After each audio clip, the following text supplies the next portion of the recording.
মানে ইয়ার্ড হয় তখন এটা খুবই মানে একটা বিপদ সংকট হয়ে যায়। এখন আমাদেরকে দেখতে হবে যে আর কোনো জায়গায় এটাকে আমরা করতে পারি কিনা, শুধুমাত্র চিটাগং ছাড়া বাইরে অন্য কোথাও করা যায় না, তো সম্ভব কিনা দেখতে হবে।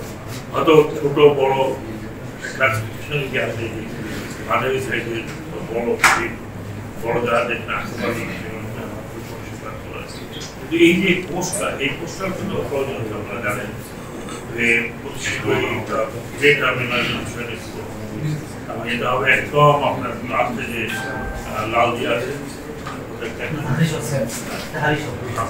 আলিশহর কত কাছে, আলিশহর আর ভাটিয়াদের দুটো আপনার একটা একটা একটা তামিলনাড়ুগুলো যখন হয় ওখানে বিস্তৃত অনেক বেশি। আপনি হচ্ছে পোর্টের যে পরিধি ছিল সেই পরিধি এখন কত বড়, হ্যাঁ।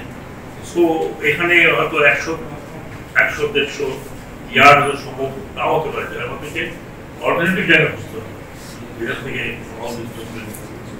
অনেক কিছু আছে করার। যদি আমি এটাকে ইন্ডাস্ট্রি গড়ে তুলতে চাই তাহলে এখানে অনেক কাজ আছে যেটা আমরা হয়নি, অথবা ইগনোরেন্ট, আমরা এদিকে নজর দেইনি। আশা করি যে নজর দেওয়ার